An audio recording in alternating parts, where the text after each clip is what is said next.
Why Media Group? The fastest growing media group in North America.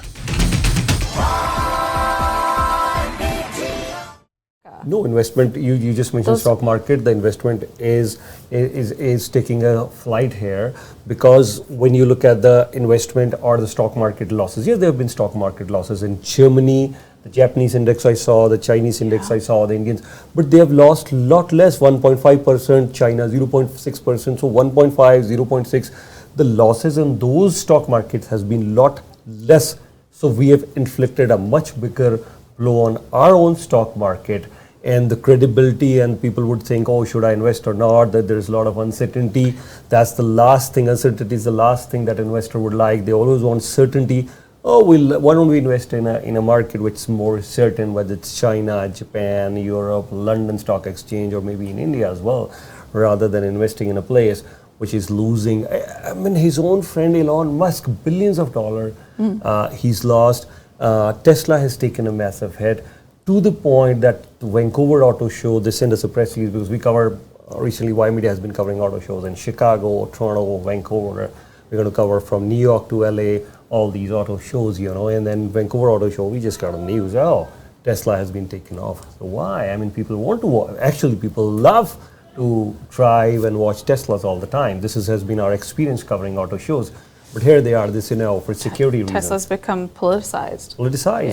Well, this is a chance also for small business to flourish, right? Not big business. Like right now, like with investors holding off on terms of investing in certain industries and big business, right now, it's, tomorrow if you want to go open up a local thing, I think it takes us back to the mindset of supporting local business, small business. Small business has always been the backbone of any economy.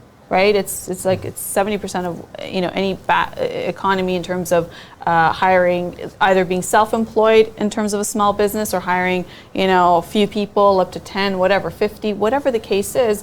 It also takes us back to that, because either case, the most successful businesses actually started in a recession, and given the hard times that we're going to, there is always opportunity in a crisis. That part I agree. There's always opportunity in crisis, and who has capital can also go in and buy. When it comes to real estate or goods or infrastructure, a lot cheaper, right? So this is just us pivoting. We're going through another cycle, and I think we're going to come out better. I mean, I'm on the positive side of things, because I think this has helped us really get a reality check of things when things change, right? Like things change all the time, and now we're seeing agreements and our partners and our allies change, and that just means, if it's made us a little bit more patriotic, great. If it's brought us all together in terms of supporting each other, great. No longer are we talking about, national divide or, Quebec this or Alberta. Like, it's brought us together in many, many ways. And so let's see what this agenda is going to be in terms of, and I think this is going to also be a massive voter turnout, because people care about what's going on. It's helped us all tune in. Before the times were like, oh, I'm not political. Oh, I don't vote. Oh, I don't know what's happening. No more. You are forced to pay attention to what's happening. If you're not somebody who watches the news, you're somebody who's going to hear about it from a friend, family. You're going to see it on social media. You're going to see it somewhere, and you're going to tune in to say, hey, what does it mean for me? What does it mean for my job? What does it mean for my family? And that's a good thing. That's a good thing that we're all educating ourselves on what's going on, and also thinking about what is the plan, right? Not on a country level, but also like on a family level. What's the plan? And if you have to think twice about spending, maybe that's not such a bad thing. Now we want to just be working Canadians with purchase power. Now we're talking about productivity. Now we're talking about per capita GDP. Now we're realizing we're a G7 nation, but are we going to stay a G7 nation? We are poorer than our American cousins. We are poorer than our Australian cousins. Yes. So per capita GDP, where are we? Our quality of life is deteriorating, and US says thanks but no thanks. We're not going to bail out you anymore. You need to spend on your own defense.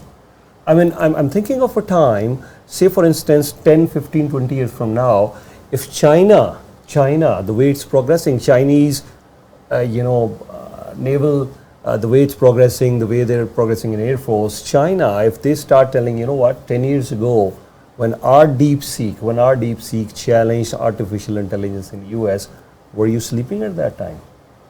This was 2025 when China's DeepSeek challenged that. Now, sir, this is 2035. We are not Donald Trump. Donald Trump may be threatened it will annex you, but China would say, no, we're not Donald Trump. This is 2035, this is 2040. You better take care of yourself, or tomorrow Russia or China or any other country, they could say, fine, this is our area. Why Media Group? The fastest growing media group in North America.